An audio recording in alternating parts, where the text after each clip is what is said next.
The lady from Washington is recognized for 1 minute. Thank you, Mr. Speaker. After a week of chaos, we now have a rules package for MAGA extremists attacking our freedoms and every major responsibility of this body, from paying America's bills to funding our government. This package criminalizes abortion by advancing bills that attack access and health care without a single hearing or markup, undermining women's economic freedom and bodily autonomy. Mr. Speaker, as one of the 1 in 4 women across this country who have had an abortion, I join those in both parties and the majority of this country who are saying not on our watch. This package also reinstates a cut-go policy that gives wealthy corporations more tax cuts and strips the right for congressional workers to unionize. And it eliminates our wins to strengthen witness disclosure requirements for conflicts of interest and exempt climate change and pandemic relief from senseless pay-go rules. Democrats delivered for the people. Republicans now want a package that works for the wealthiest few. Vote no. Read into the record. El Paso forced to bus immigrants out of town amid mass migration, from the New York Post. El Paso joins Governor Greg Abbott in busing migrants to New York City, from Texas Tribune. And El Paso looks like a third world country after Texas border city, from the New York Post. Without objection, recognize the gentlelady from Washington, Ms. Jayapal. Thank you very much, Mr. Chairman. And I want to thank the witnesses, all of you, for being here. Mr. Dunn, I want to join my colleagues in expressing my condolences to you and your wife, Janelle, and your family for your profound loss of Noah. For 4 years, Donald Trump pursued some of the most inhumane immigration policies as president.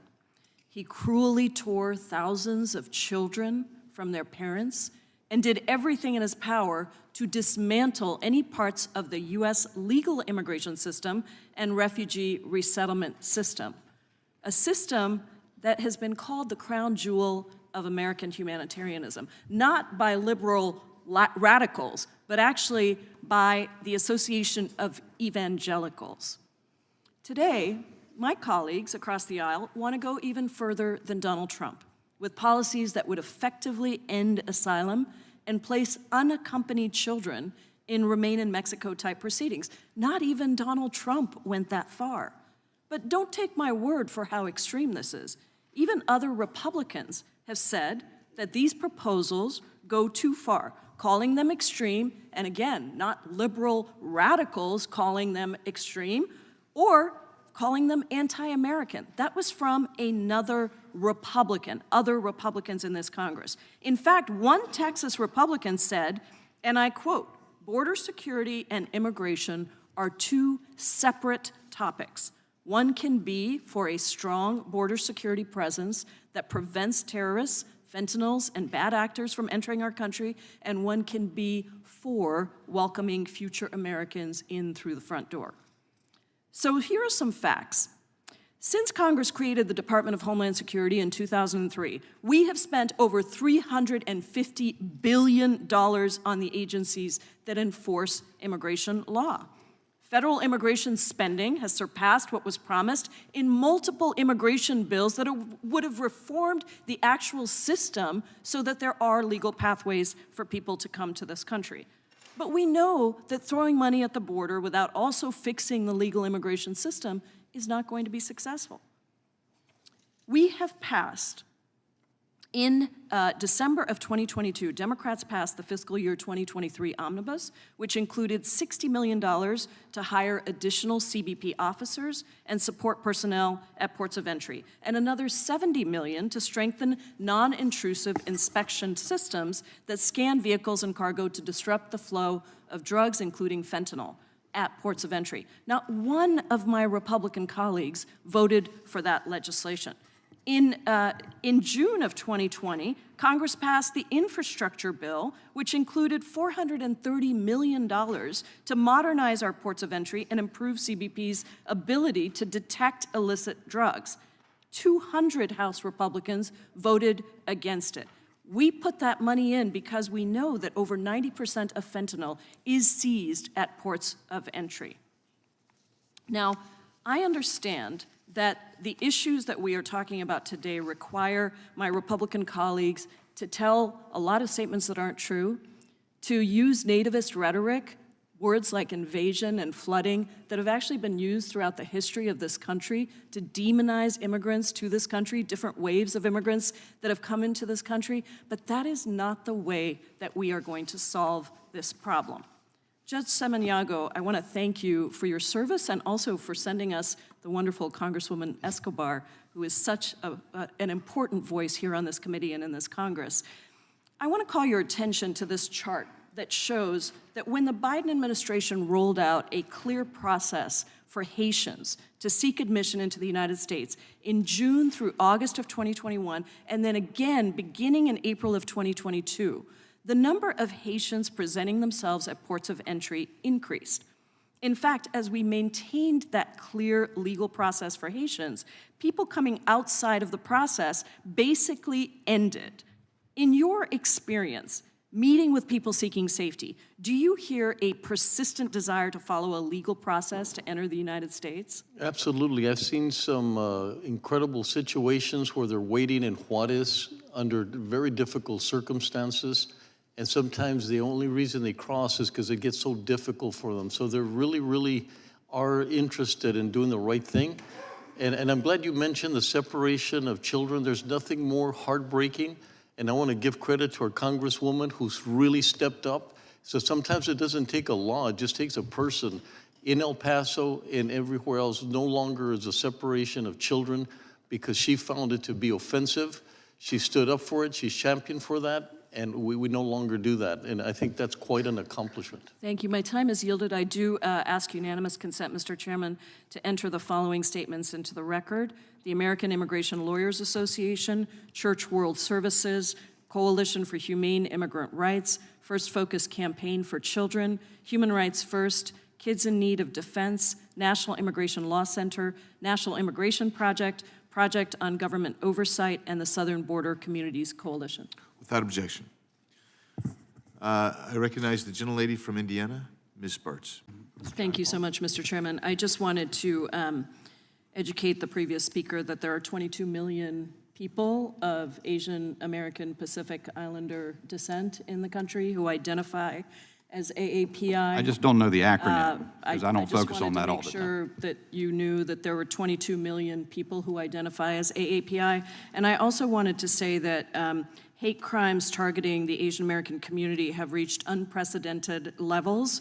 According to the Center for the Study of Hate and Extremism, anti-Asian hate crimes increased by 339% last year compared to the year before. And so I just wanted to make sure you understand how important this amendment by Mr. Schiff is on many levels. And I think it shouldn't be difficult for all of us to agree in a bipartisan way that it's important to investigate, have oversight into agencies' work in identifying and combating extremism. And I wanted to yield the balance of my time to the sponsor, if you'd like it. I know you were trying to get in earlier.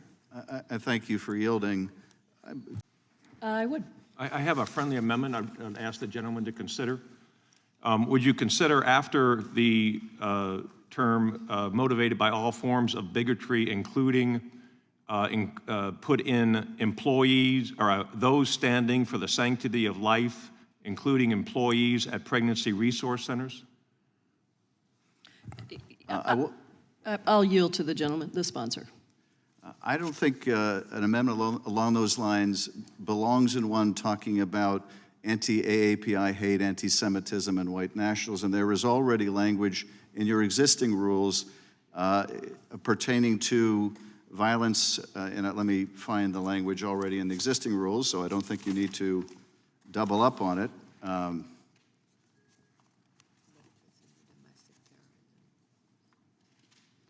The apparent double standard in the enforcement of federal laws, such as selective enforcement of the Free Access to Clinic Entrances Act, et cetera, I think you're already covered. So no, I wouldn't want to water down the language that I proposed on domestic terrorism motivated by all forms of bigotry, including anti-AAPI hate, anti-Semitism, and white nationalism. Reclaiming my time, I would just say to the gentleman from Colorado, my friend, that We are trying to bring attention to an issue that really is affecting many of us across the country, and I think it should be fairly uncontroversial for our Republican friends who agree with us that this kind of hate and extremism is bad. I know I myself had a gunman show up at my house and tell me to go back to India, and it has caused tremendous challenges. I think these are the kinds of things this committee should be willing to investigate, and I hope my Republican colleagues would agree and vote for this amendment. I yield back. Oh, You can have my 30 seconds. Thank you. So I first of all, I am terribly upset, and we've talked about this on the floor, that anybody would approach any member of Congress, especially someone as intelligent and vibrant and thoughtful as you. So please understand that there's nobody in this Congress that approves of that kind of conduct. And secondly, I agree with this motion, this amendment. I just believe it needs to be a little broader to include other forms of hate. It's not that this hate should be acceptable. My time has expired, but I think that the sponsor has said that this is already covered in other parts of your plan, and so what we're trying to do is add the pieces that are not in there. I would urge the gentleman to support. Thank you. I yield back. We left off with Ms. Jayapal is recognized for 5 minutes to speak on the amendment. Thank you, Mr. Chairman. I wanted to bring us back to the issue at hand, which is this excellent and very sensible amendment offered by Ms. Scanlon to simply examine the threat posed by a nationwide abortion ban to women's lives, reproductive health, bodily autonomy, and equality. And I think this is such an important issue that the majority of the country, Republican and Democrat and Independent, agrees on. And we've seen it in terms of initiatives that have gone to the ballot, even in Republican states, making sure that those states preserve the right to abortion. And unfortunately, for those who think this is not really something that's going to happen, 13 states, Republican states, already have a ban on abortion, and 101 members, Republican members of the House, signed on to the House version of Senator Graham's nationwide ban. So this is a critical issue, and I wanted to also bring some facts to the table. There are half as many abortions as 30 years ago. 6 in 10 women who seek abortions are mothers already. 90% of abortions happen in the first trimester, so this idea that there are many late-term abortions simply isn't the case. The majority of women who have abortions are in their late 20s. Many of them want to finish and get education, schooling, other things that allow them to take care of families. And half live under the poverty level. Almost half are single. 1 in 4 women across this country has an abortion, and this is a freedom. It's a basic freedom. It's an economic freedom. It's a reproductive freedom. Well, General, yield. No, I won't. To make choices about our own bodies. And it's unfortunate that this is a partisan issue here in this committee, in this Congress, because it isn't partisan across the country. If my Republican colleagues do indeed value life so much, as you say you do, and I want to accept that premise, and if you care so much about our babies, then I would urge you to support the child tax credit, which cut child poverty in half when we offered it. None of you supported that. I would urge you to support paid leave. I would urge you to support universal child care. I would urge you to support universal pre-K. It doesn't make sense to value lives until they're born, and then once they are born to say, we don't care about those babies anymore. The reality of this is that I think many of the members of this committee who have spoken on abortion on the other side have not been in a situation to have an abortion. I have. I'm one of 1 in 4 women across this country. And I know that this is fundamentally an issue of freedom. It's an issue of being able to make choices about our own bodies. And I would submit to you that in listening to my colleagues on the other side, I can tell you that Democrats are the party of freedom, of family, and of faith, because we believe in people's freedom to control their own bodies, to have economic security. We believe in all kinds of families and supporting families to take care of the kids that they ultimately have. None of these decisions are easy. And none of us is trying to tell anybody to have an abortion or not to have an abortion. All we're saying is that it is an extremely difficult and personal choice. And we do not believe in forced pregnancies. We do not believe in people having to make difficult, extremely difficult medical decisions because, or not be able to make those medical decisions because somebody in elected office told them that they couldn't have an abortion and make the right medical decision for themselves, the right economic decision for themselves. I know that was the case for me. There were a lot of issues that threaten the lives of pregnant people across this country, and when they make these decisions, they are extremely difficult, and they are extremely personal. I don't believe that this should be anybody's business but that individual. And so I would just urge my Republican colleagues to recognize that perhaps you're out of step with the rest of the country. Republican states and women in Republican states and families in Republican states are voting to preserve the right to abortion and are terrified of the impact of a Republican-proposed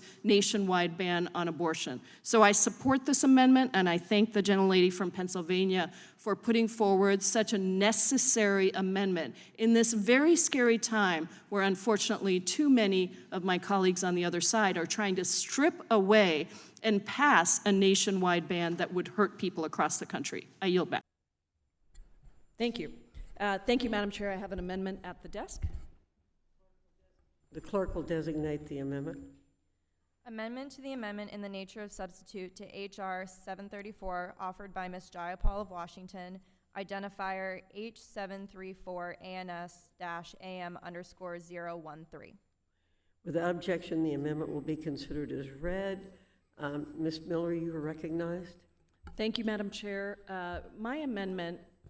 No, Madam, I'm sorry. Ms. Miller? No, okay. All right, go ahead, Ms. Jayapal. Thank you, Madam Chair.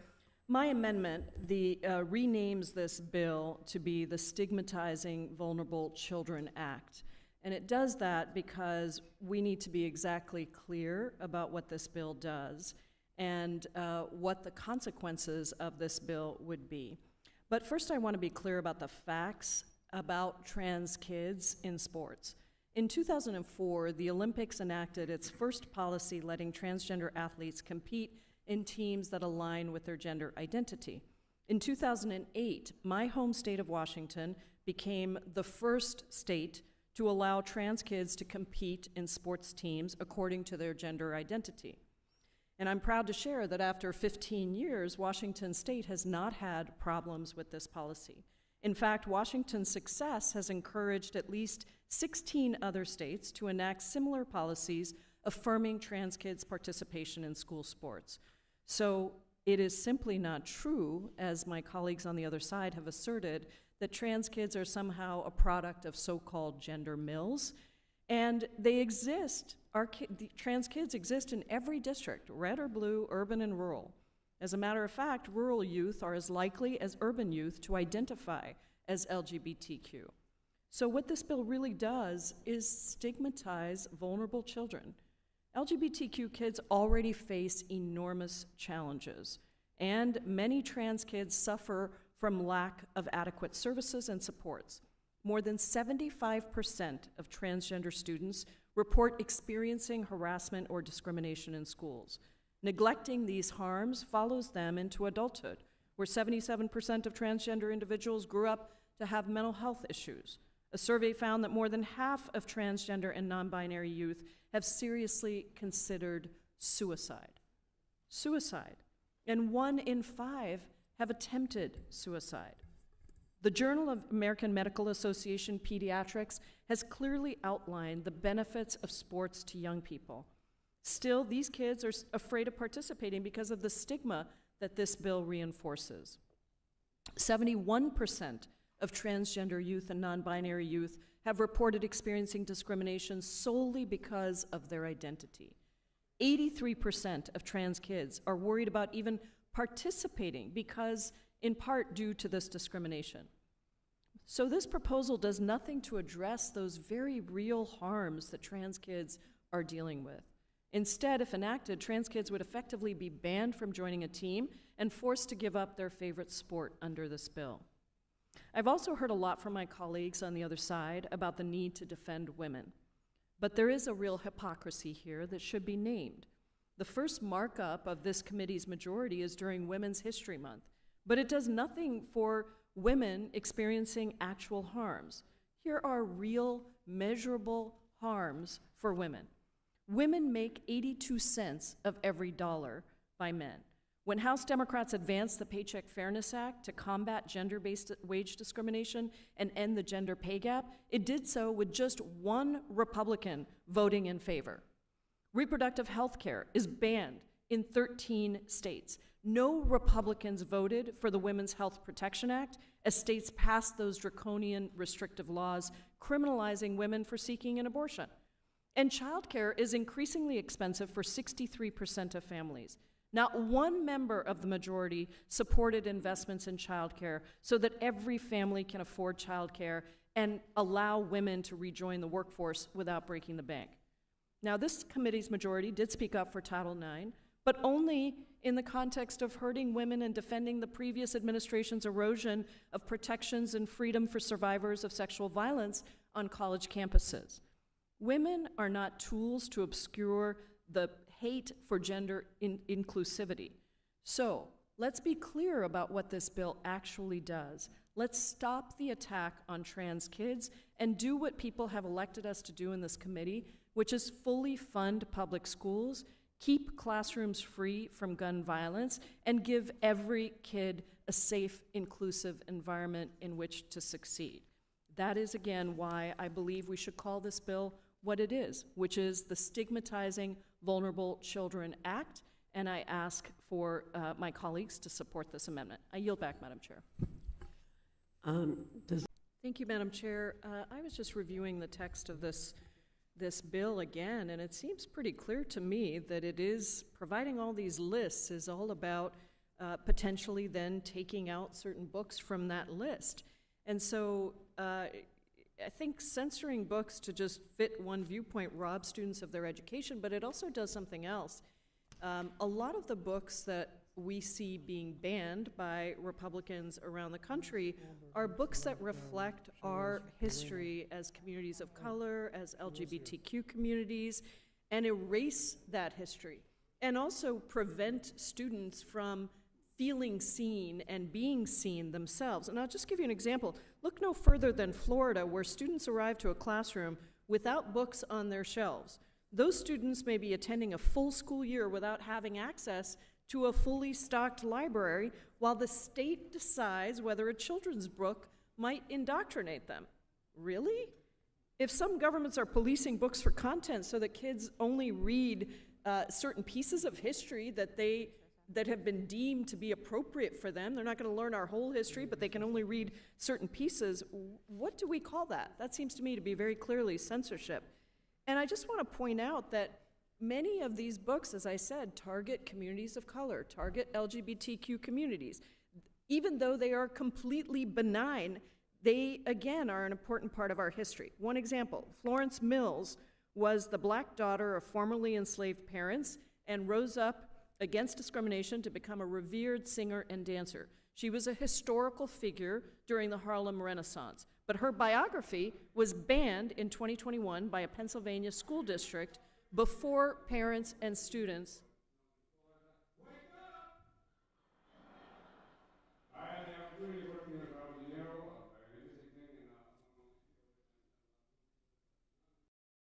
Is that somebody on the, I hope that's not somebody on the majority staff side having fun with Florida. Great.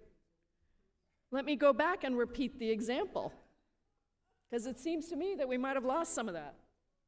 And I know that the chairwoman is very fair. She'll give me some additional time to make up for that.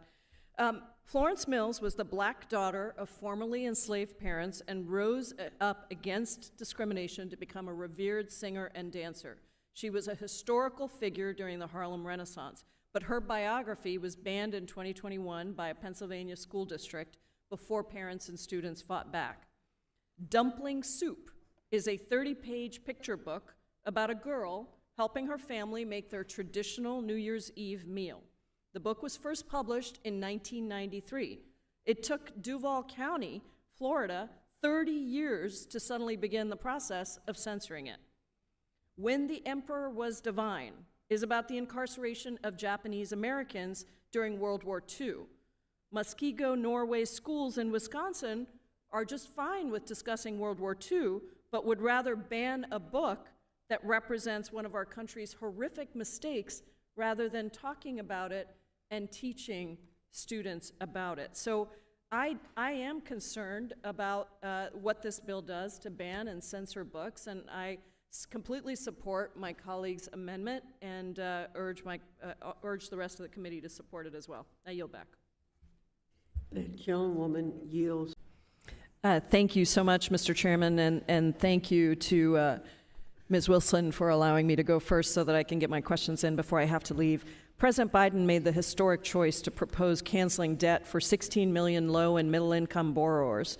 Unfortunately, many of the Congress members opposing cancellation actually represent districts with the most low and middle class borrowers that stand to benefit. 6 of the top 10 congressional districts that have the most approved cancellation applications are actually represented by my Republican colleagues. In this subcommittee, 3 of the top 5 are also Republican. So instead of attacking this restorative action, I wish that this committee was focusing on the reasons why low and middle class borrowers have such high levels of student debt to start with. And that's what my questions will be about. Mr. Gadkari, 4 decades ago, the Pell Grant was able to cover more than 75% of the cost of attendance at a public 4-year college, which enroll 81% of Black, Latino, and Native American students. What does the maximum Pell cover now at public 4 years? Representative, about 1/4 of the total cost of attendance. 25%, 1/4 of the total cost. And as federal investment in affordable higher education has dropped off, have the states begun funding more? What has happened to state funding for higher education? Unfortunately, state funding has declined, and colleges, especially public colleges, have had to turn to tuition and fees to make up the difference. So state funding has also declined, and at the same time, costs of higher education have gone up. What does a 2-year or a 4-year public college cost today compared to, say, 20 years ago? The average cost of college has more than doubled in the 21st century, with an annual growth rate of 7%.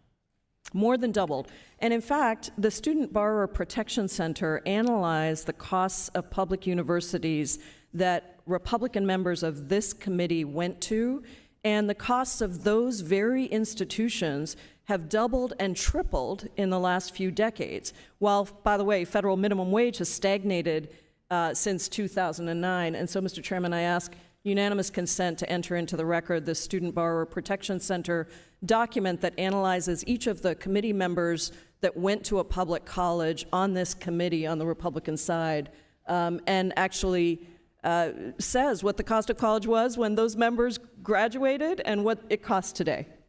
Without objection. Thank you. Given these high costs, isn't it true that higher education is not paying off for everyone, even though the need for higher education to get a job is still very real? Well, Representative, the good news is that the return on investment continues to go up on average, but it's important to address the many student loan borrowers, about a third, who have debt but no degree. So let's talk about that third. I appreciate that clarification to the question. Let's talk about who in particular is hurt by the high costs of higher education and the federal government's disinvestment. What racial, geographic, and gender gaps are getting exacerbated by the current system? Well, unfortunately, what we see, and we see this pre-pandemic, and I suspect we will see it when payments resume, is that the students who come from the most economically disadvantaged backgrounds are the ones who struggle the most. So pre-pandemic, there was a study in 2017 that showed that 87% of defaulters were former Pell Grant recipients. Again, these are people whose family incomes are less than $40,000. Those are the people who are struggling most with debt and default. There was also a study that showed that the median Black borrower owed more than they borrowed 12 years after entering repayment. And so those are some of the borrowers who we see struggling the most with repayment, unfortunately. Thank you. And actually, I think there's also a statistic that I saw among rural Americans that 6.5 million owe an average of $35,000, and 21% of blue-collar workers in production, repair, and agriculture have debt. So it's a really interesting, diverse, and specific population. So would you say that President Biden's debt cancellation plan and other measures to ease student debt will benefit the most vulnerable, the most needy?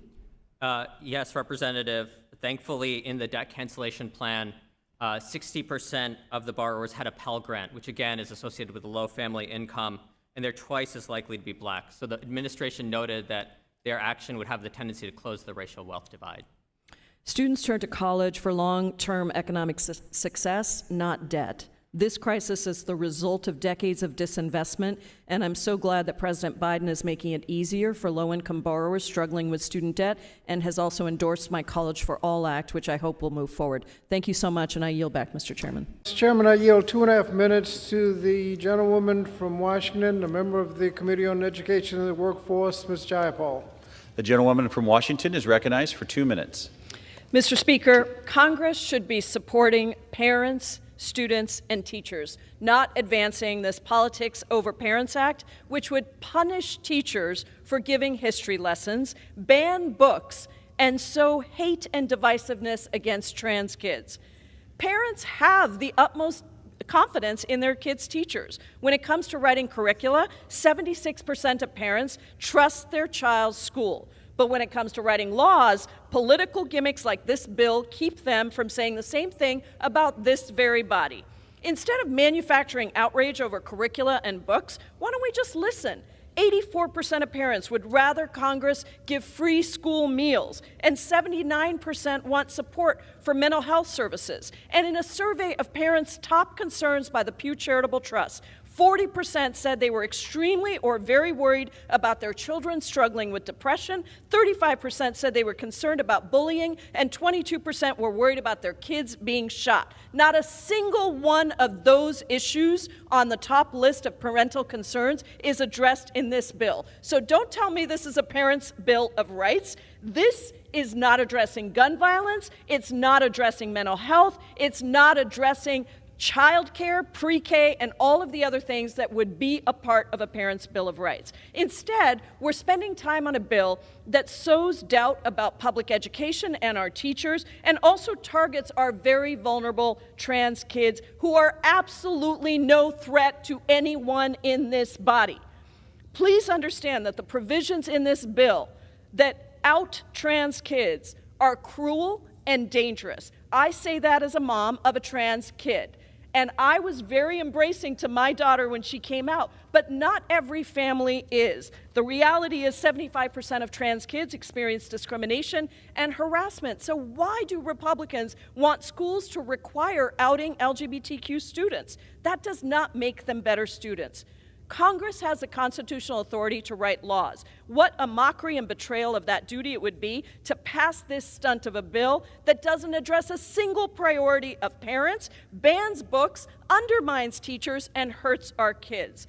Democrats are the party of parents and families. We reject this bill, and we commit to fighting for child care, for universal pre-K, for a child tax credit, and for the ability to people to be free for who they are and express themselves. I yield back, Mr. Speaker, I ask unanimous consent to enter into the record two statements, one from the National Education Association and one from the American Federation of Teachers. Without objection. I yield back. The gentleman from Virginia reserved. Last word. I rise in strong opposition to H.R. 2640. Today, after nearly 4 months of inaction, our Republican colleagues are taking up a giant immigration bill that can only be described with 3 words: cruel, extreme, and unworkable. And in the words of a Republican member of Congress, it's not ready for prime time. This bill is a patchwork of overlapping and contradictory bills that are all about a failed enforcement-only immoral approach. It's a clear demonstration that Republicans have no real solutions to the complex issue of immigration. We've already seen that Trump's radical, inhumane, and racist immigration actions weaken the U.S. economy, undermined our moral standing in the world, led to increased numbers of migrants at the southern border, and did not make us safer. Democrats understand that the best way to address concerns about the border and this complex humanitarian crisis is to actually fix the broken immigration system so that we provide clear legal pathways to people. That's why Democrats have put forward, and we have passed in a bipartisan way, real solutions for humanely reforming our immigration system. We remain ready to work with serious Republicans to pass meaningful solutions. Our proposals address the root causes of migration. They improve border security, and they create additional legal pathways for people to enter the United States lawfully. By creating a more humane immigration system that recognizes the horrific conditions that force migrants to flee, as well as the contributions of immigrants to America, we can decrease unauthorized crossings, we can strengthen our economy, we can protect migrants and citizens from harm, while all at the same time, again, recognizing the tremendous contributions that immigrants make to our country every day. Don't just take my word for it. Take a look at the numbers and see how the creation of legal pathways can work. When the Biden administration created new legal pathways for nationals of Haiti, Venezuela, Cuba, and Nicaragua, crossings between ports of entry for nationals of those countries fell 72% in the first 3 months. On the opposite side, let's look at what happened when a president tries to shut down legal immigration. Donald Trump's attempts to cut legal immigration in half resulted in higher denial rates for student and high-skilled visa holders. His most cruel policies, separating children from their parents, also violated our most basic American values while scarring thousands of children forever. Trump's policies combined with his anti-immigrant rhetoric, made us less safe, less competitive in attracting the best and the brightest, and undermined our most basic human values of compassion and kindness. So let's all just take a minute to recognize the hypocrisy of every anti-immigrant debate. This country needs immigrants to survive. Immigrants pick the food we eat, rebuild our communities after climate disasters, help construct our infrastructure, power our small business economy, clean our homes, and look after the most precious in our families, our children and our elders. They strengthen our economy, food supply chain, and our ability to compete. Today, America is facing serious labor shortages in many industries, from caregiving to nursing to agriculture. Take the agriculture industry, where immigrant workers make up about 73% of ag workers who are critical to putting food on the table. According to the American Farm Bureau Federation, U.S. agriculture needs 1.5 to 2 million workers annually. But farmers are struggling to find workers. In California alone, 56% of farmers report not being able to find enough workers over the last 5 years. And yet today, the majority's bill attempts to impose mandatory nationwide E-Verify, which would further decimate our agricultural industry. Last year, over 40% of Fortune 500 companies were founded by immigrants or their children. These immigrant-founded companies generated over $7 trillion in revenue in 2022, and they drive 68 industry sectors nationwide. So if we want to keep this up, if we want to remain an innovation powerhouse, we can't shut off immigration, and we need to get serious about humane immigration reform legislation. The bill before us today is not a serious proposal. The reason it's taken so long to even get to this point of a markup is that it's opposed by members of the Republican Party who have said that these proposals are anti-Christian, anti-American, and again, not ready for prime time. They are cruel, extreme, unworkable. It's unclear if they can even pass on the House floor, let alone the United States Senate, but that seems to be exactly the point, to divide the country, to use immigrants as a political football with no real solutions that help our country. So we are ready to work with our Republican colleagues, and we look forward to doing that. I yield back. The lady's time has expired. She yields back. Who seeks recognition? Mr. Chairman, I do. Mr. The gentlelady is recognized. Thank you, Mr. Speaker. I rise in opposition to this rule to advance this cruel, extreme, unworkable Default on America Act. that will throw us into a recession, that will crash our economy, that will throw 1.7 million women and children off of nutrition assistance and seniors off of Medicare. It's hypocrisy for my Republican colleagues to say that they somehow suddenly care about the debt when they passed a 2017 tax scam that increased the deficit by $2 trillion, and nearly half of those tax cuts went to the top 5%. But now all of a sudden they care about debt and they want to cut nutrition assistance to nearly 3 million women, children, and seniors. Democrats cut child poverty in half. We tax the wealthiest billionaires and corporations to pay their fair share. We are building our economy while MAGA Republicans are threatening to throw us into chaos. And that is on the heels of the pocketbooks of regular working Americans who are going to suffer if we go into default, if we go into recession, if we lose millions of jobs. This is a bad bill. Vote no. Gentleman's time has expired. The gentleman from I now yield 3 minutes to the distinguished gentlelady from Washington, Ms. Jayapal. The gentlewoman is recognized for 3 minutes. Thank you, Mr. Speaker. I rise in strong opposition to this resolution, and I do so sadly because there are many things that my good colleague across the aisle from Colorado and I agree on and work on. This is unequivocally not one of them. And the reason I am so distraught by this resolution is because I am the proud chair of the Congressional Progressive Caucus. We are a caucus of 102 members in this body. We have done many wonderful things for our constituents and people across the country. And in fact, we've even worked with the Freedom Caucus, the gentleman from Arizona, to take on some things around accountability of law enforcement, around surveillance, around privacy rights, many issues that we agree on.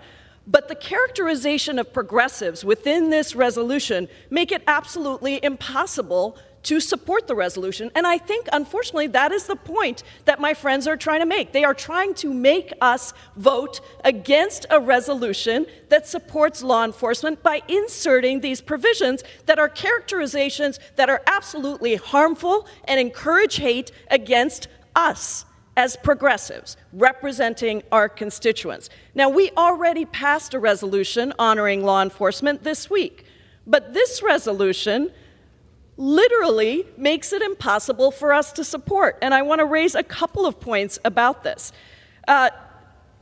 Holding law enforcement accountable, my colleague from Arizona said we want to hold federal law enforcement accountable. Well, that is exactly what Democrats sought to do when we passed the George Floyd Justice and Policing Act, which not a single Republican voted for. We need accountability of all of our agencies at all levels. That doesn't mean we don't appreciate the work that those agencies do. We absolutely do. And as somebody who experienced violent threats against my life and my family's life, with a man showing up with a gun at my house, and I was defended by our local law enforcement, and I am incredibly grateful to them.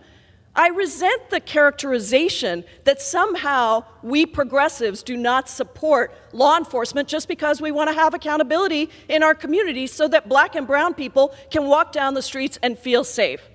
Now, in addition, this is not about honoring law enforcement because last week I tried to introduce a resolution that said if we're going to honor law enforcement, or an amendment, in committee, that said if we're going to honor law enforcement, then let's honor the brave men and women of the United States Capitol Police and all of the levels of local, state, federal law enforcement that defended us in this body on January 6, 2021.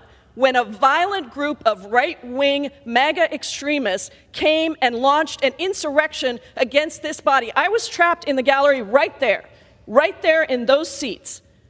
Long after other people were evacuated from the gallery, some of my friends— The gentlewoman's time has expired. Gentlelady, an additional minute. The gentlelady is recognized for 1 minute. Some of my friends and I were trapped there. We saw everything happen. And so I introduced an amendment to honor those federal law enforcement people. And you know what? Republicans could have taken it and voted against it if they wanted to show where they stand. But they didn't. They hid behind a ridiculous assertion of germaneness and essentially silenced our voices.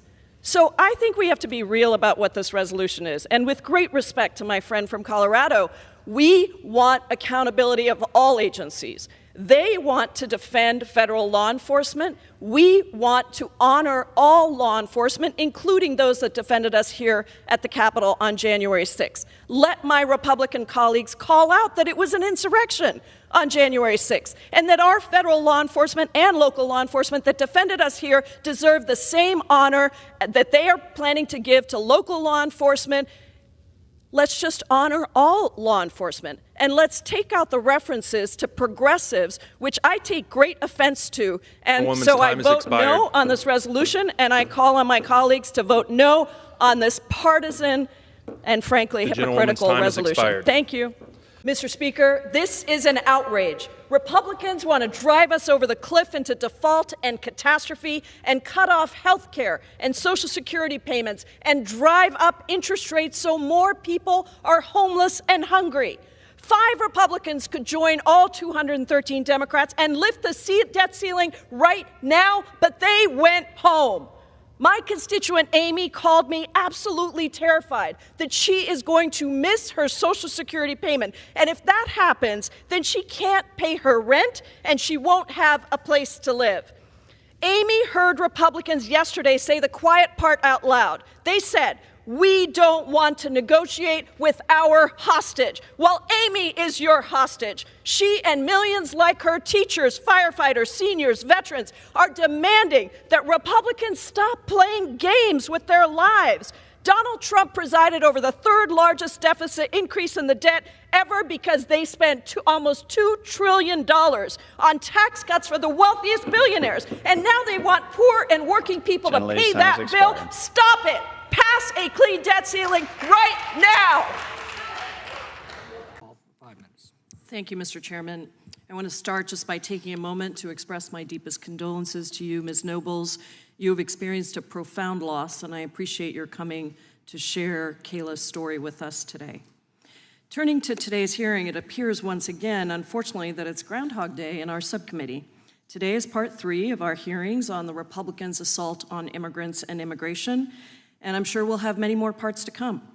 I worry that today will be more of the same, with my Republican colleagues once again showing us that they are not serious about governing and finding solutions to the complex issue of immigration. After passing their extreme, cruel, and unworkable border bill, where the only bipartisan thing about it was the opposition, Republicans have spent the last few weeks fear-mongering over the end of Title 42. This fear-mongering about the border, let me be clear, empowers the smugglers and cartels when our Republican colleagues claim that the border is open. That is the most important information that they use to continue their activities. Turns into disinformation and misinformation shared by smugglers, distributed by social media, and stoked by relentless right-wing media lies and shouts of open borders, all of which fuel migration patterns. And yet, what are the facts? The facts are that when Title 42, a public health policy, not an immigration enforcement policy, finally ended, what happened?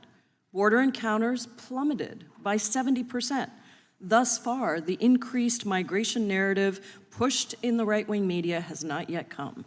The lower numbers are likely due, at least in part, to the Biden administration's new policies announced in the lead-up to the end of Title 42. These announcements detailed how they plan to address migration to the southwest border going forward. The administration showed that once again, Democrats have real, workable solutions to manage migration and expand legal pathways. On top of the parole programs created by the Biden administration earlier this year, the administration announced the creation of additional legal pathways that are intended to relieve pressure at the border. The administration announced that they're opening regional processing centers across the Western Hemisphere for the first time to facilitate access to legal pathways in the United States. This is an important step to allow migrants to get their protection and benefits claims assessed in a humane way without having to make the dangerous journey to the U.S.-Mexico border. The administration is also creating new family reunification parole processes for El Salvador, Guatemala, Honduras, and Colombia. This is for people who already have an approved family petition modeled off of the Cuban family reunification program my colleagues attempted to codify in H.R. 2. The administration is also increasing the number of appointments that will be available under the CBP One app, which, while far from perfect, does increase CBP's ability to process more migrants. The administration also implemented new policies that I do have significant concerns about.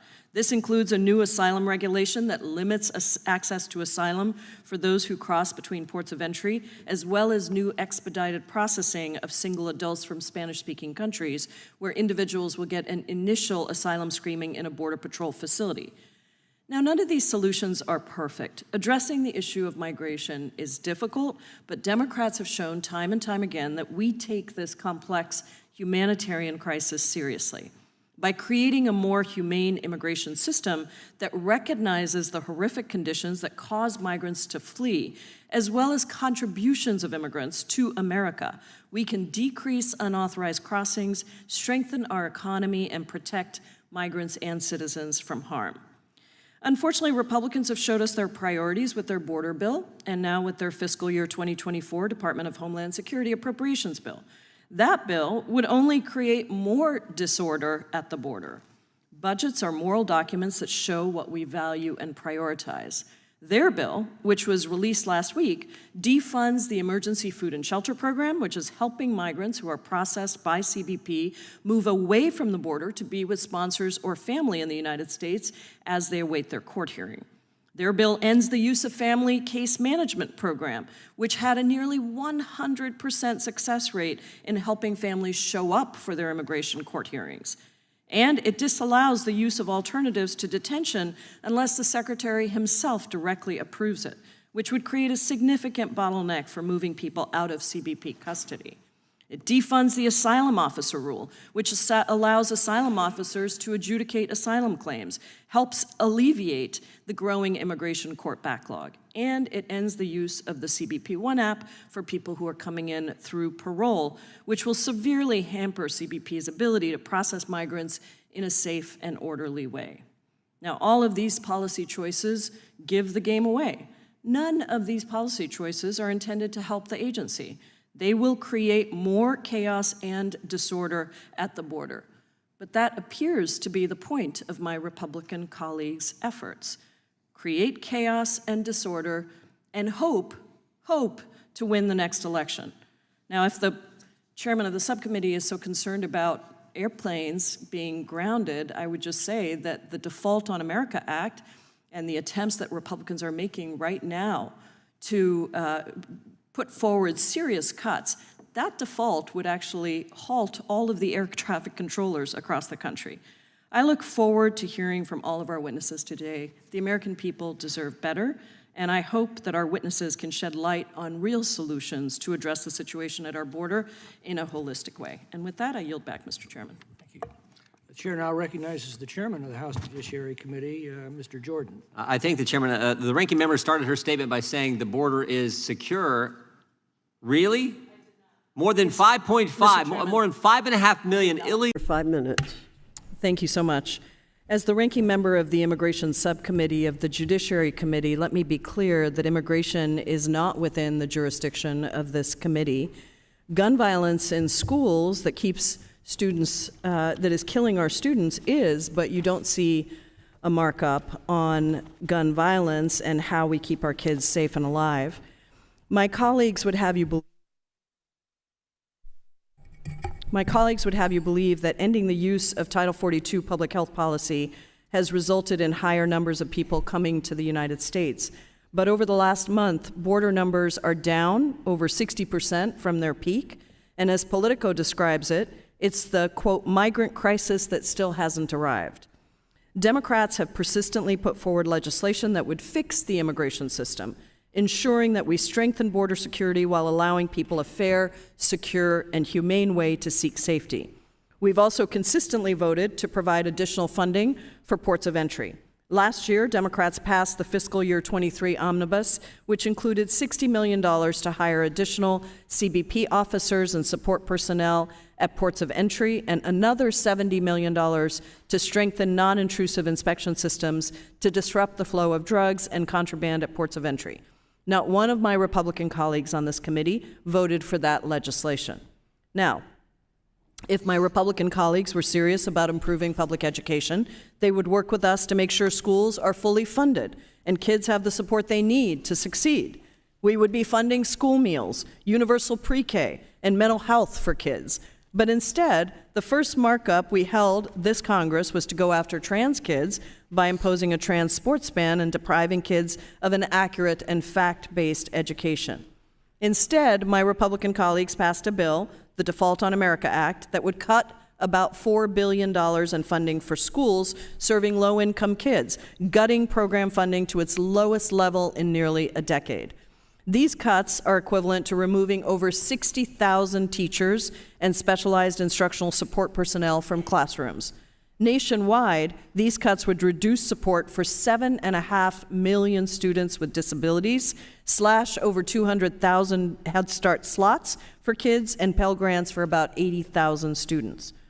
Republican funding cuts to schools serving low-income kids would impact 110,000 kids in Iowa, 330,000 Virginians, 1.1 million Georgians, nearly 400,000 kids in Wisconsin, 380,000 Hoosiers, and over 1.5 million kids in New York. Among students with disabilities, it would cut support for 781,000 kids in California, over 340,000 Pennsylvanians, over 600,000 Texans, 78,000 Kansans, and 126,000 kids in Missouri. It would also make college more expensive for nearly 570,000 Michiganders and over 1 million students in Florida. I could keep going, but what is clear is that every Republican on this committee has voted for funding cuts that would hurt kids, including their own constituents. The resolution that we are considering today is nothing but a fear-mongering attack to distract from the fact that my colleagues don't have real solutions to improve education and to give kids the best shot at a brighter future. I urge my colleagues to reject this resolution, and I yield back. Are there other members who wish to be recognized for further? Thank you, Mr. Chairman. Clearly, there is an agenda here, and it is about impeaching Secretary Mayorkas. I want to take a step back and just say that it is quite stunning to have some of the witnesses here today that have the audacity to come before this subcommittee and attack the current Homeland Security Secretary. Mr. Wolf, who was Chief of Staff to Secretary Kirstjen Nielsen, was a key architect of the universally panned by majorities of Americans across the political spectrum, that very cruel and unlawful family separation that was perpetuated by the Trump administration. Further, according to a federal judge and the Government Accountability Office, Mr. Wolf served unlawfully as the acting Homeland Security Secretary. Mr. Edlow, as acting Director of U.S. Citizenship and Immigration Services, helped to run that agency into the ground to the point that it almost had to furlough over 13,000 USCIS employees. On his watch, USCIS also ignored the Supreme Court's decision in June of 2020, stating that the Trump administration's attempt to rescind DACA was unlawful, holding new DACA applications at processing facilities even after the Supreme Court mandate was formally entered. And these are the witnesses that the majority brings to this subcommittee to discuss if, quote, the laws are being faithfully executed. Forgive my skepticism, or more bluntly, give me a break. Mr. Reichlin-Melnick, let me turn to you. I want to discuss mandatory detention. As discussed in your testimony, Section 235B1B of the Immigration and Nationality Act states that if an officer determines an individual has credible fear of persecution, that person, quote, shall be detained for further consideration of the application for asylum. That makes it sound like asylum seekers must be detained. Can you explain why all asylum seekers are in fact not detained?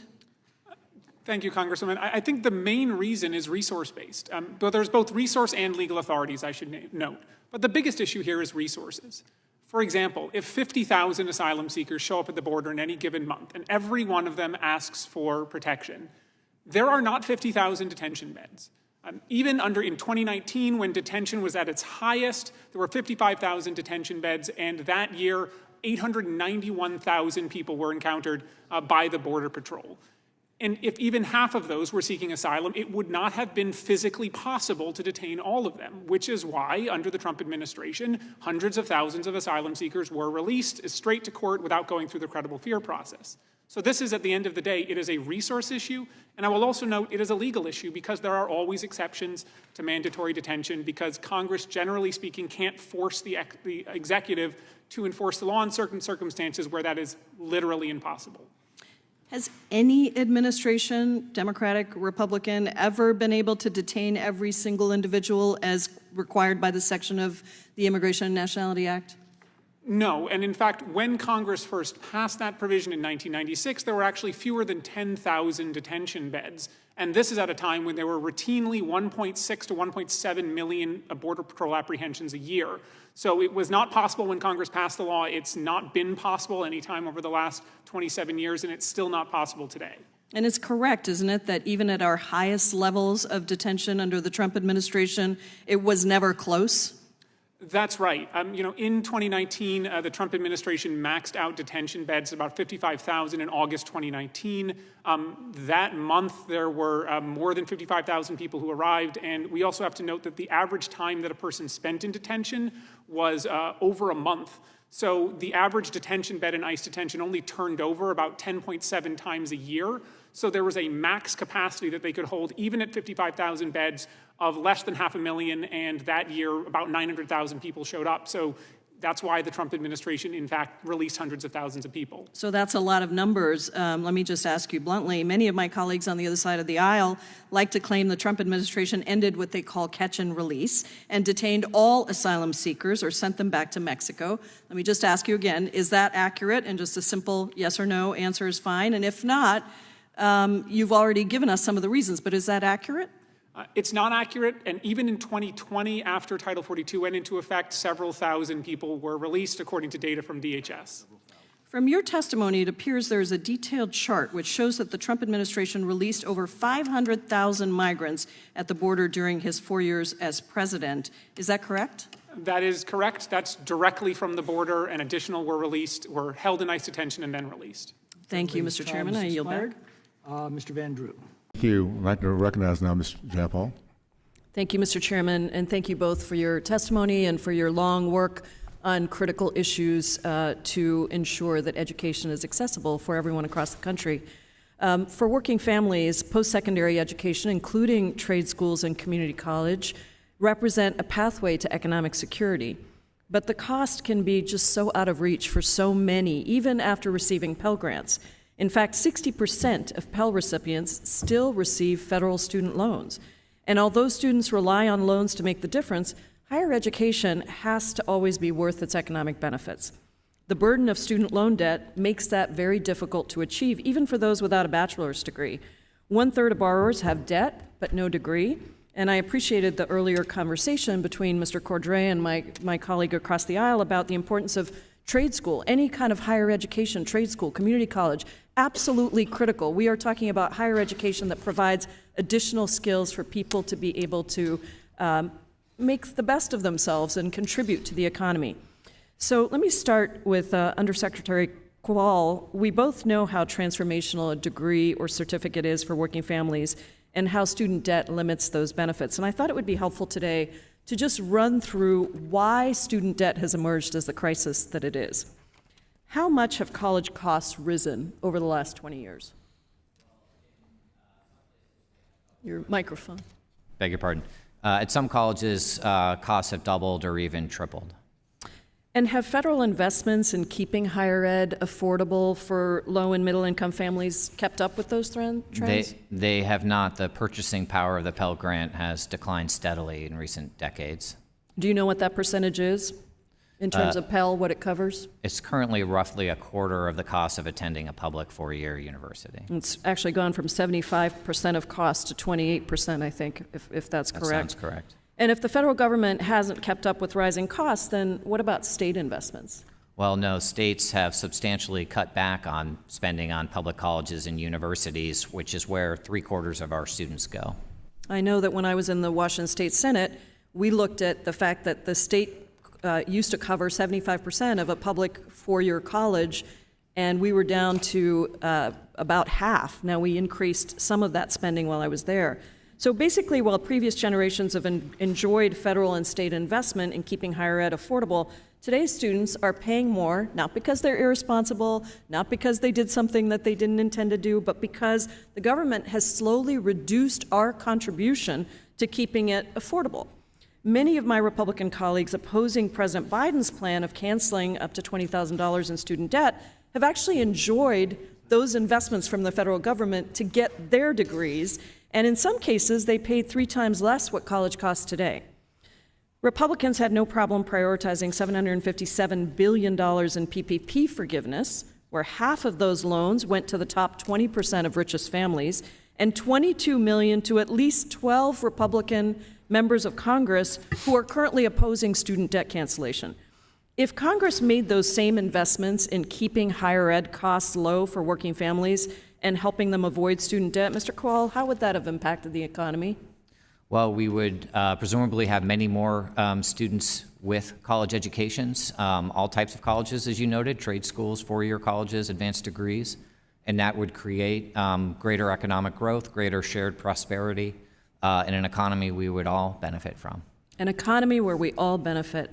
I want to just respond to some of the comments made earlier by my colleagues that we must treat all institutions the same regardless of tax status. My colleagues across the aisle have repeatedly suggested that it's somehow unfair or unwise to apply accountability standards solely to for-profit institutions, but that argument completely undermines the reality or ignores the reality that the sectors already operate under very different oversight and accountability structures. States have direct governance authority over public institutions, and private nonprofit institutions are operated by trustees who are legally committed to the public interest. Only in the for-profit sector can college leaders benefit personally from the operations of their institutions. So I see that my time is almost out, but let me just quickly ask. The Department of Education has recognized their responsibility to prevent abuses of taxpayer dollars by proposing a new gainful employment rule. How would this rule ensure that federal student aid dollars like Pell and direct loans help working families and strengthen our nation? Well, it would set standards for earnings and for debt affordability at career programs and for-profit colleges, and we expect to see colleges improve the value that they're offering students, and if they can't, students have better choices elsewhere. Great. Thank you very much. Mr. Chairman, I yield last word. You're recognized for 5 minutes. Thank you, Madam Chair. I oppose this amendment, and I just wanted to add to some of the comments of my colleagues. I was just going through and re-looking at the resolution and seeing the many places where the language is dehumanizing, and I say this as an immigrant myself, somebody who spent 17 years in this country before I had the great privilege and honor of becoming a U.S. citizen, came here at 16 by myself. And I look at some of the language of this resolution, and I do think it bears pointing out that the word alien is used consistently. I had many years where I was referred to as an alien, and I have to tell you, it was a terrible experience. I understand that it's in the law, but this administration has made efforts to change the way we talk about people, not talk about them as aliens. But in addition, the implications in these whereas clauses that somehow, and it says here, whereas hosting such aliens on school campuses poses a significant safety risk to school children, the idea somehow that these immigrant kids who are seeking asylum, whose parents are seeking asylum, are going to pose a safety threat to kids in schools, and the continued efforts to lift up this so-called illegal aliens that are coming into this country is very, very insulting. And I wanted to just give a little history lesson of the word invasion to my friend across the aisle, in case perhaps you don't know where and how that word has been used in the history and the context of our country. It goes all the way back to the Chinese immigrants. Actually, in 1873, there were ads taken out in newspapers that said Chinese invasion in capital letters, and really put the fear of God into people, that somehow we were being invaded by this force that was going to do harm to the country. But that has continued. That was not just from 1873. In fact, in 1973, there was a book called The Camp of Saints by a Frenchman named Jean Raspail.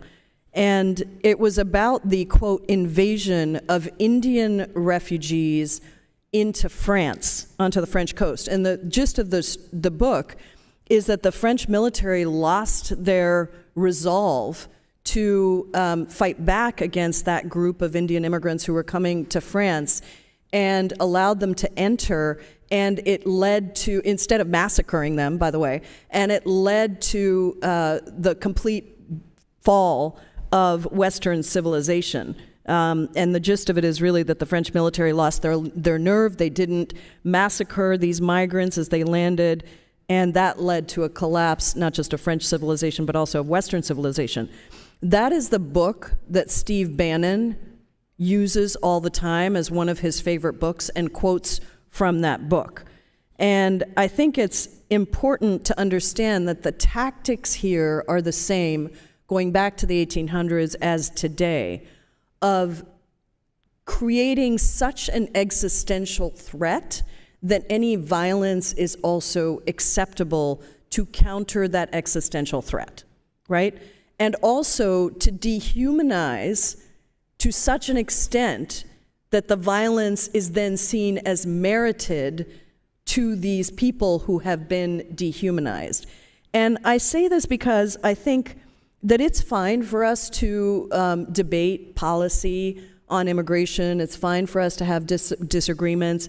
It is not fine for us to, in any way, encourage violent rhetoric, and rhetoric that leads to violence. And this kind of rhetoric about invasion absolutely does lead to violence. Madam Chairman. I'm sorry, this is my time, and I don't think I've said anything. I request the words be taken down. She's suggesting that the amendment is encouraging violence, that the amendment is supporting violence. Madam Chair, this is my time, and I have said nothing impugning. The gentlewoman will suspend. The gentleman is raising a point of order. I object to the point of order. The gentlelady has suggested that the amendment is approving or condoning violence against individuals because of using the term alien. And that is certainly not true and should not be permitted, and her words should be taken down. I object to the point of order. Madam Chair, point of parliamentary inquiry. Just a moment, Mr. Takano.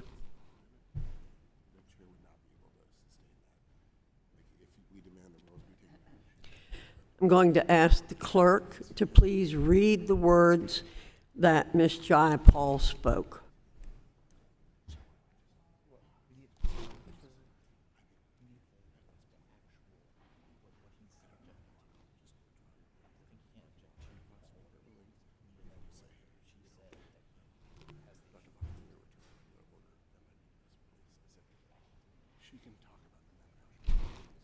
Madam Chair, I'm happy to rephrase if that is easier. The gentlelady will suspend. Sure.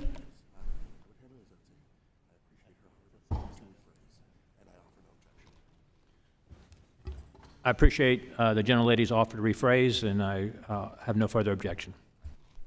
Thank you. I thank the gentleman, and can I resume my? You have 40 seconds remaining. You're recognized. Okay. Thank you, Madam Chair. I think it's very important to understand that words have meaning. Words have meaning when we use them here. They have meaning when we use them in society. And we should understand that, just as an example, the person who issued a racist manifesto right before he went on a deadly mass shooting spree in El Paso specifically used the words immigrant invasion. So I would respectfully urge my colleagues on the other side to not use words like that, because whether they intend them or not to be utilized in violent ways, they are utilized in that way. And I yield back the balance of my time, Madam Chair. Thank you. I'm going to urge every member on this committee to be mindful of your words. I have talked about the importance of language my entire time in Congress. We all need to be sensitive to it, and so I ask you to do that. I will also point out that we have stayed fairly close to existing legislation, has been pointed out before. The words illegal alien are in the statutes, and that is what we have used in many cases. There is no attempt on our part to encourage any violence of any sort. That shouldn't have to be said, but I'm going to say it. Is there any member who wishes to be recognized? Mr. Wahlberg, you're recognized for 5 minutes. Thank you, Madam. Thank you, Madam Chair. You're recognized for 5 minutes. Thank you, Madam Chair. I'm not sure why we're debating this issue again. We just spent a very heated hearing last week on this issue, and here we go again. Once again, there are many things that this committee could be doing, like taking on sensible gun reforms to stop the scourge of gun violence that's killing our kids, but that is not what this majority is choosing to do. Instead, we're finding a way to talk about immigration, a subject outside of this committee's jurisdiction, and I say that as the ranking member of the Immigration Subcommittee of the Judiciary Committee. And we're not talking about how important immigration is to this country, how important immigrants are to our country, the many ways in which immigrants enrich our country. We're not talking even about how to support immigrant kids in school, which is such an important topic for us to be taking on. Instead, there is this continuing divisive rhetoric using words that we have asked politely not to be used, words that are insulting to immigrants, generations of immigrants across our country. But let me be clear once again. Border numbers are down over 60% from their peak. The headline in Politico is that this is the migrant crisis that still has not arrived.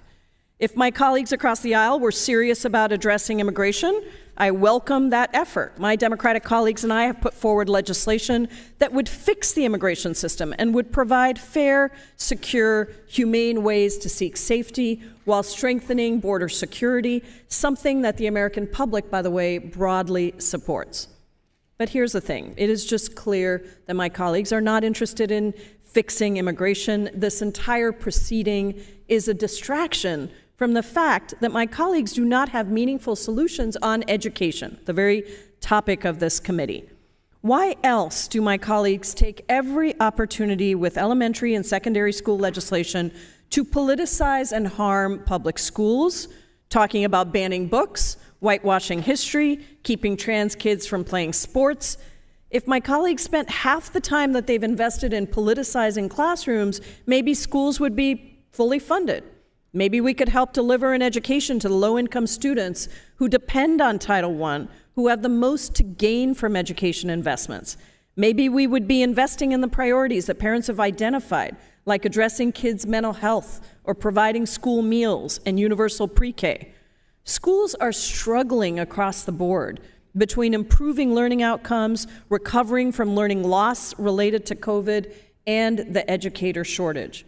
President Biden proposed raising the bar by increasing Title I by $2.2 billion and fully funding the Individuals with Disabilities Education Act.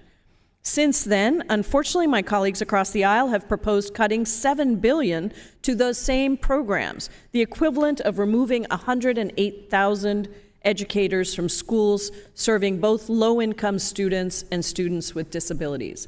I once again would respectfully ask my colleagues across the aisle to stop using words like invasion. They are not helpful to the discussion. They are insulting, and they have a long history of violence in this country. Please do not use those words, and let's focus our priorities on what we should be discussing in this committee, not another attack on immigrants. I urge my colleagues to oppose this bill, and I yield back the balance of my time. Jayapal, you're recognized for 5 minutes. Thank you, Madam Chair. Thank you so much, Secretary Becerra, for joining us today. Your work to promote health affordability and health equity, from your time here in Congress as a member of the House, to your tenure as Attorney General of California, to your current work leading the Department of Health and Human Services for the administration, has just been vital to our progress, and I am deeply grateful to you. The contrast between the priorities of my colleagues across the aisle and Democrats could not be clearer. When Democrats controlled the House, we passed bills that gave people the freedom to get the health care they need by expanding coverage and lowering costs. Now, this majority is pushing bills that continue to take away the right to health care, including gender-affirming care and abortion, while doing absolutely nothing to lower costs for patients. Secretary Becerra, my Republican colleagues have proposed federal bans on gender-affirming care, and more than 19 states have passed bills restricting care. What do medical experts say about the importance of access to gender-affirming care for transgender people? Congresswoman, it is long-standing medical practice to offer gender-affirming care. It has been shown to not only provide for the physical health care needs of an individual, but the mental health care needs of individuals. And so whether it is because the science has shown us that it works, or whether it's because through practice we have professionals, doctors who can tell you how it's worked, we know that gender-affirming care has helped us bring some level of comfort and a better life for so many Americans who are in search of gender-affirming care. And in fact, isn't it true that there's a long list of medical associations that endorse gender-affirming care and the positive health effects that gender-affirming care has for people with gender dysphoria? That's correct. There has been an increase in violent rhetoric and threats against transgender people and their doctors, including at children's hospitals that provide gender-affirming care. For example, Boston Children's Hospital received a bomb threat resulting in a lockdown. Secretary Becerra, how do you predict that this will impact children's mental health and safety?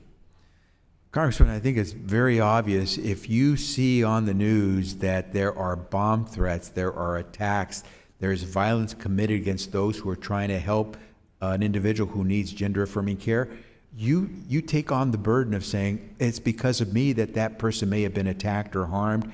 And you also recognize that that could be me next, because they're attacking that person because of the care I need. And so the kind of stress that that imposes on any individual, including a young person, we can only imagine. I know that HHS has taken action to address and increase critical care for trans youth. I want to thank you for that. Can you tell me a bit about your efforts to improve access to quality mental health care for trans people and trans youth, and why this has better outcomes for trans youth than removing their right to medical care? Well, first and foremost, every American is entitled to get the health care that they need. And so transgender Americans are no different. And so we are doing what we're doing because it's their right. And we have an obligation to defend their rights and protect their health care interests.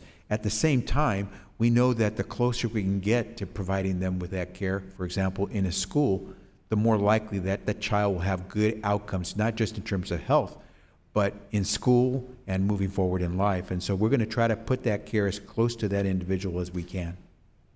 Well, I really want to thank you, Mr. Secretary. I think you know I'm the proud mother of an incredible trans daughter, and I have watched the role that good medicine has played in her life and good care, health care has played in her life. My heart breaks for parents that are in states that have banned this evidence-based, life-saving medical care that kids need, and for those who face these coinciding increases in violent rhetoric against trans people. I am deeply concerned that this Republican majority continues to make this a priority for their time leading the House, restricting the freedom of families to make healthcare decisions over taking real action to tackle our healthcare crisis. It seems to me that if we did a poll across the country and asked Americans what they would want us to focus on, It would be on lowering the cost of prescription drugs, on lowering the cost of basic health care,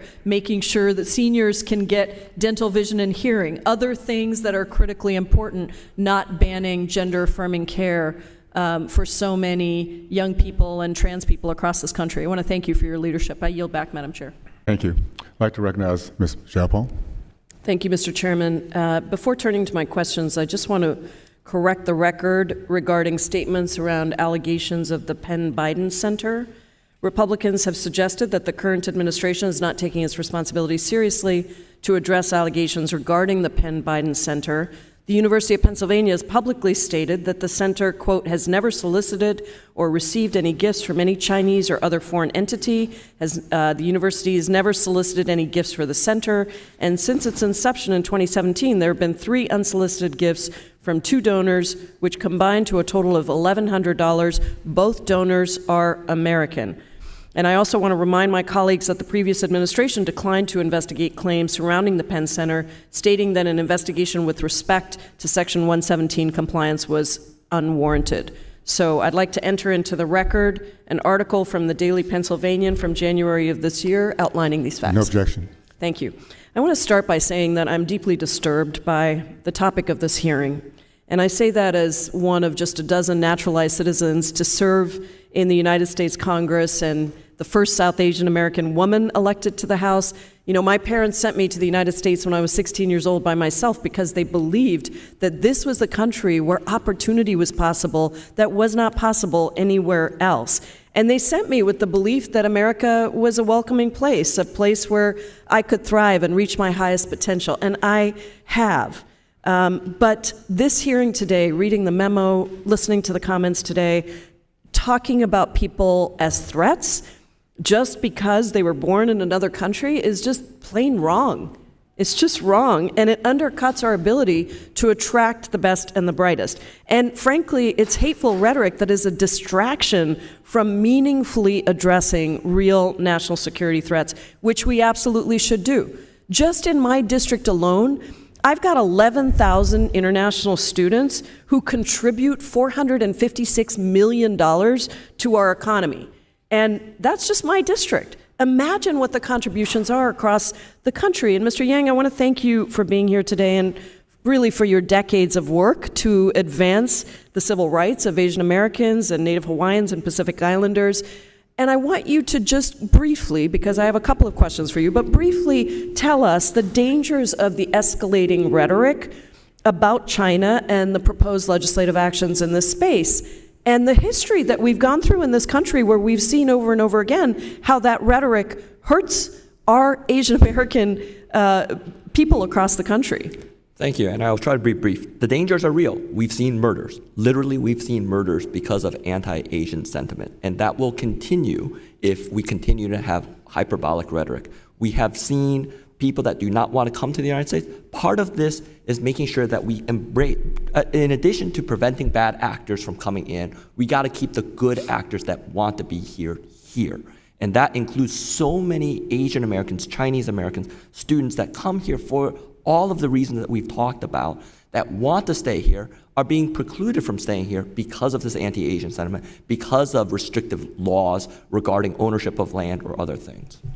One piece that I think is really important to talk about is the real value of international students, of researchers and professors, not just to increase campus diversity, which is of course great and wonderful, we support that, but also to the benefits of U.S. foreign policy and to our standing in the world. And you touched on this briefly, but please elaborate a little bit on why it's so important to have this engagement with Chinese students and how it helps us with our diplomatic strategy. There is so much misunderstanding right now between the United States and China. Again, I recognize that there are geopolitical challenges, but if you talk to the average American and the average Chinese student, whether in China or that are studying here, they find so much in common. And if we are setting up a situation where they are no longer talking to each other, they don't feel welcome here, then our divisions will just get further. Lines will harden even more, and that foreign relations will become even more difficult. I do believe that there are legitimate security concerns that we have to address with protecting federally funded research. How would a precise response for preventing actual cases of espionage and intellectual property theft better serve our nation? What does that look like? What it looks like is very specific definitions of what it means to have, for example, government control, what it means to have foreign influence. What it means is very understandable terms that universities and administrators can administer. What it means is making sure we have investigators that are trained to avoid bias, avoid stereotypes. And what it means also is to make sure that universities feel like if they make an innocent mistake, they will not get criminalized for that behavior. Thank you so much for your testimony. Demonizing communities for their country of origin breeds hate and discrimination. I hope we stop doing it. I yield back. Thank you. Thank you, Mr. Chairman. Welcome and good morning to our witnesses. It appears that this subcommittee has found a new angle to have the same border hearing that we have had 6 times already this Congress. Another hearing where we hear the same tired and untrue talking points about the southern border and actions by President Biden and Secretary Mayorkas. I'm not going to repeat them because guess what? These claims by my Republican colleagues actually empower smugglers to convince desperate migrants to pay for their services. When I read the CNN article that came out at the end of last month about migrants from Uzbekistan crossing the southern border with the help from somebody allegedly linked to ISIS, I wanted to learn more. Everyone on this panel wants to keep Americans safe. And the idea that individuals with ties to terrorists might be crossing our border and intending to do our country harm is deeply concerning.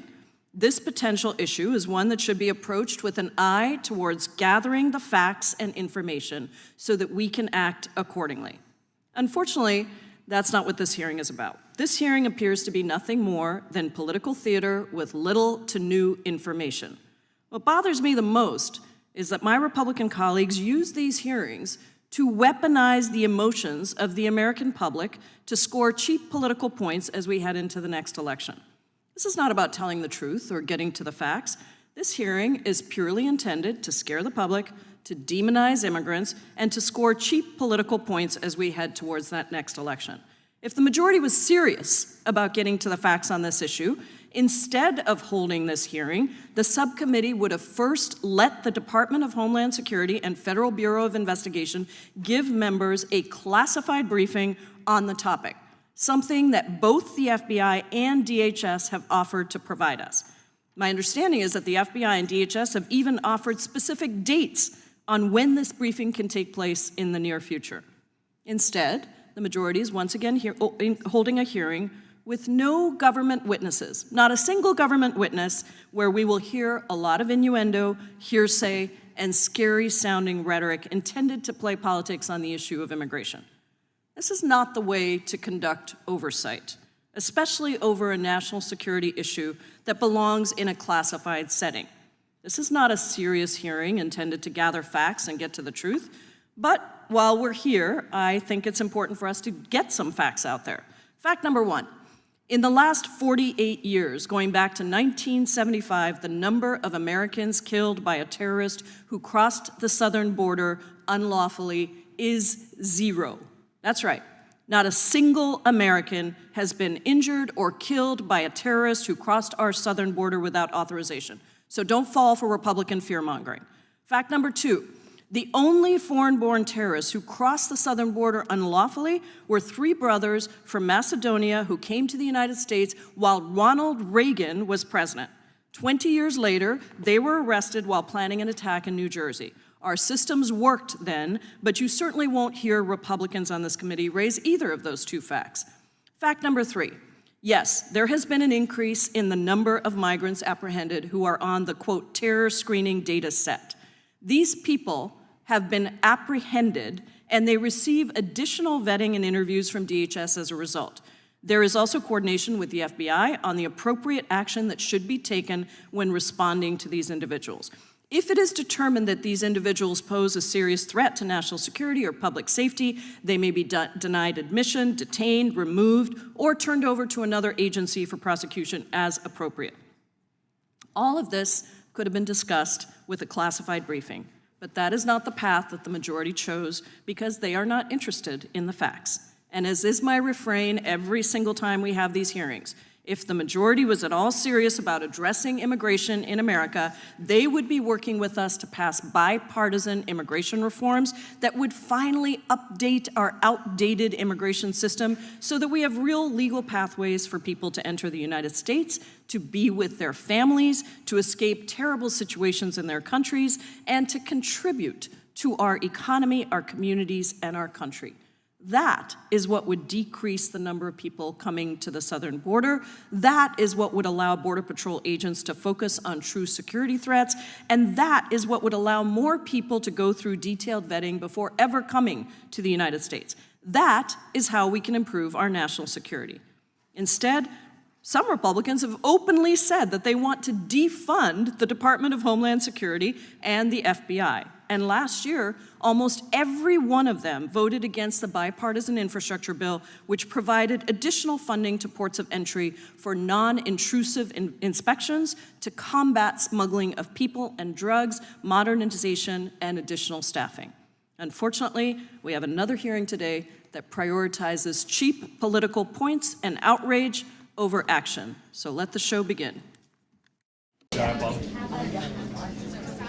Congresswoman, is there a world in which you see the caucus that just met in there voting to help Speaker McCarthy? I think we had a really great caucus meeting. It was extremely unified. We're standing behind our leader, Hakeem Jeffries. He is the person that should be Speaker of the House, and there is reason after reason to just let Republicans deal with their own problems. I mean, they can let them wallow in their pigsty of incompetence and inability to govern. They are destroying our institution. But what does that mean? Does that mean voting present? Like, how is this going to play out? We are not voting in any way that would help save Speaker McCarthy. So either present or voting against him. This does impact Democrats in a sense, right? I mean, you guys are trying to fund the government. You're trying to pass the Farm Bill. You're trying to pass... Democratic problem. As much as anybody out here might want to make it a Democratic problem, this is not a Democratic problem. This is a Republican problem. They supposedly have the majority. They should be able to pick their own speaker. Our speaker is Hakeem Jeffries. It always has been. It was for 15 rounds. It will continue to be. So does that mean... line here that just nobody trusts Kevin McCarthy? Nobody trusts Kevin McCarthy. Nobody trusts Kevin McCarthy, and why should we? He has broken his commitment over and over again, and it's not just the deal with President Biden, it's not just the Ukraine funding, which apparently was also a deal, but then it wasn't a deal on, unless we secure the border.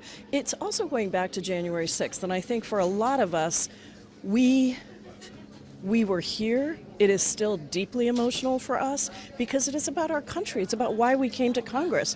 And Kevin McCarthy stood on the House floor and said one thing and then talked to Donald Trump and immediately did something else. He has supported the insurrectionist president that enabled January 6th to happen and tried to obstruct the peaceful transfer of power. So there are a lot of reasons to not trust Kevin McCarthy.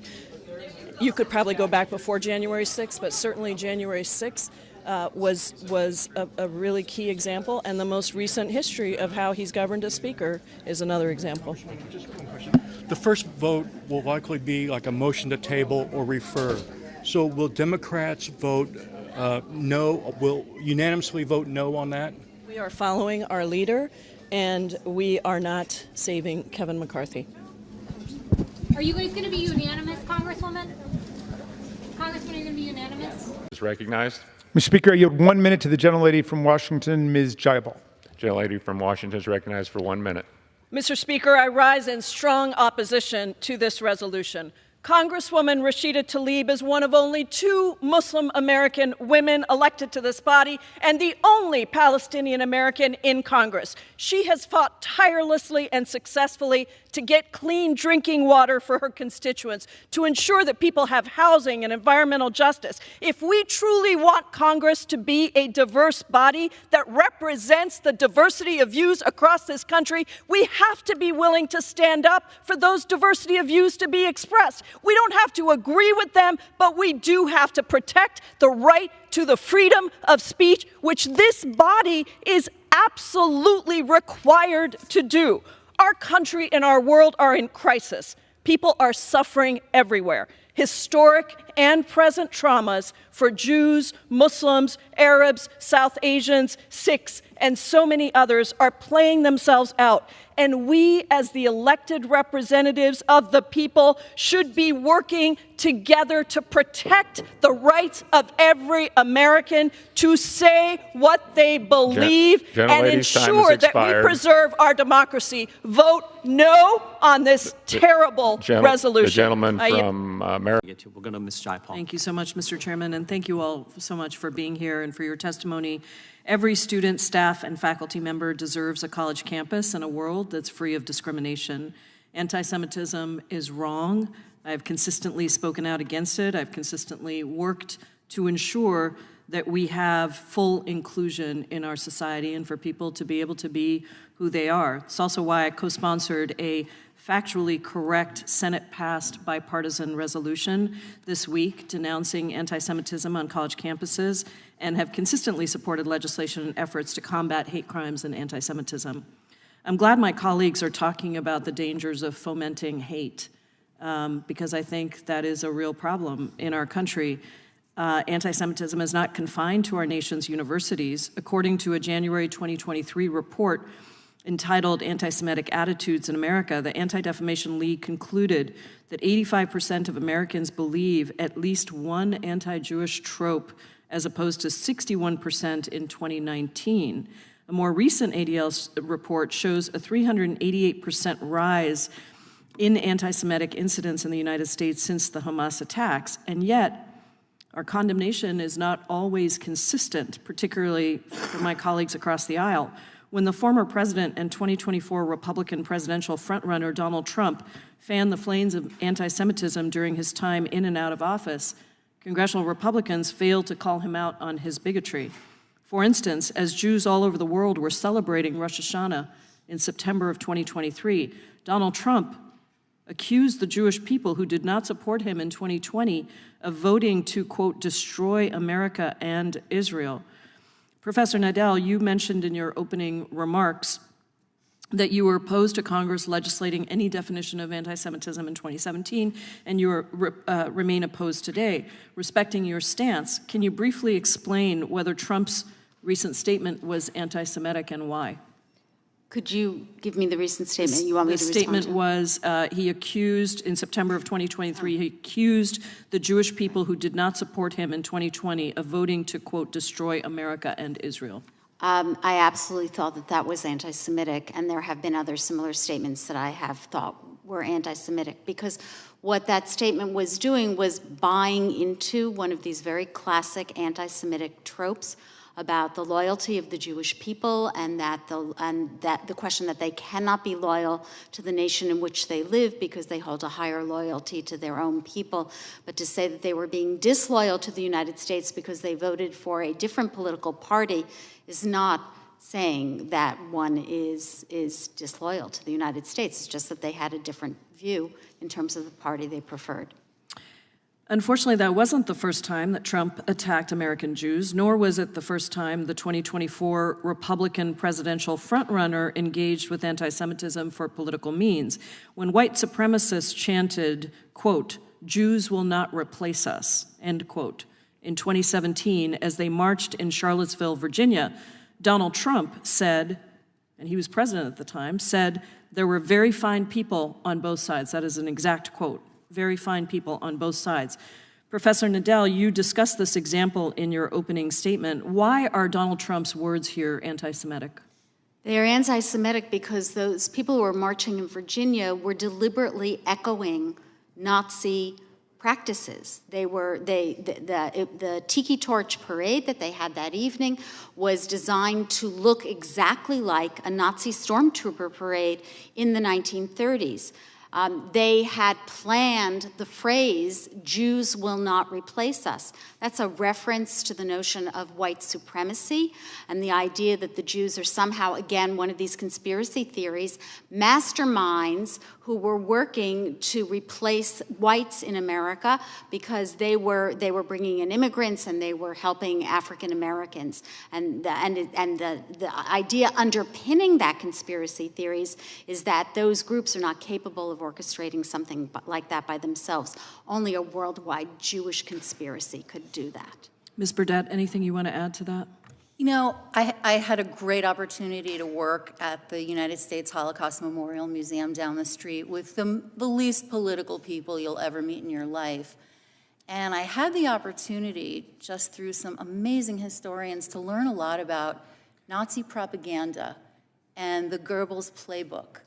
And one of the key aspects of how Nazi propaganda worked, they said, try to take all of the negativity about Jews. Remember, their anti-Semitism was just a fake lie to blame Jews for what was wrong in their lives. That's what it is today, right, left, center. It's just a lie to blame me for what's wrong in someone else's life. But they said, try to take all the negative characteristics of Jews. It's effective if you can pull it together in the character of one person. And Der Stürmer very famously would have a picture of one Jew. And the historian told me, that's the George Soros conspiracy theory. It's straight out of the Goebbels playbook. And so people should criticize him. He is a philanthropist. It's okay. We've talked about philanthropists before, but we don't always think about that direct connection. That man and that family, pound for pound, are probably, because we have the internet, the largest single targets of anti-Semitism in Jewish history. And it doesn't mean you can't disagree with them, but I learned a lot from those apolitical historians educating me. Thank you. Thank you so much. I hope we speak out against anti-Semitism everywhere that we see it, not just in certain places. Thank you, Mr. Chairman. I yield back. The gentlelady yields back. The gentlelady from Indiana is recognized. Thank you, Mr.